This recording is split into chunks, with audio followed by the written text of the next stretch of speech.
Nakon donošenja prvobitne odluke o dodeli jednokratnih novčanih nagrada za 128 studenata i srednjoškolaca u rasponu od 20 do 103.000 dinara, svi oni koji su bili nezadovoljni imali su rok od 8 dana da podnesu prigovor. Prema rečima predsjednice Komisije za mlade talente Ane Pejović, to pravo iskoristilo je njih 5, čije je prigovore razmatralo veće kao drugostepeni organ. Od ukupno 5 prigovora, 2 su osnovana i 2 su veće kao drugostepeni organ usvojili i samim tim je došlo do izmene prvobitne odluke o dodeli stipendija učenicima i studentima.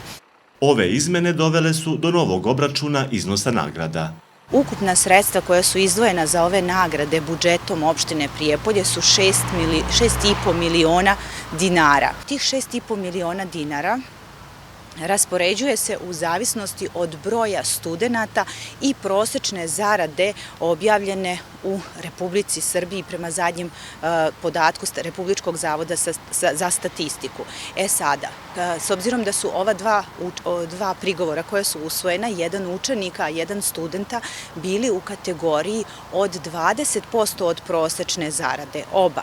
Oni su tim što su usvojeni prešli u kategoriju od 40% od prosečne zarade učenik i student u kategoriju 50% od prosečne zarade.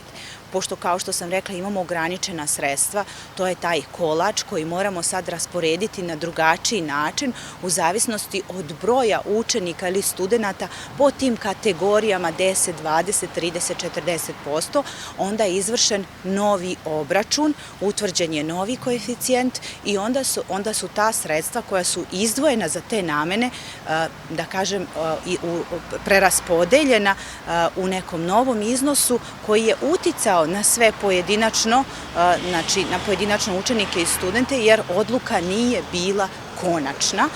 Nakon izmenjene odluke nagrađenim studentima i srednjoškolcima nagrade su umanjene od 1.000 do 2.500 dinara, osim licima koja su prvobitno imala najmanji iznos, koji su izmenjenom odlukom dobili nešto veća sredstva. Pejović negira da su sredstva isplaćena pre konačne odluke.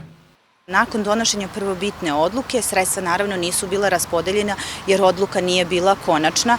Tek nakon razmatranja prigovora i donošenja konačne odluke, ta sredstva su i isplaćena učenicima, odnosno studentima. Prema rečima Ane Pejović, za sada nije bilo žalbi na konačnu odluku, a svi oni koji smatraju da su oštećeni mogu dalje koristiti pravna sredstva u ovom slučaju po zakonu o upravnom postupku.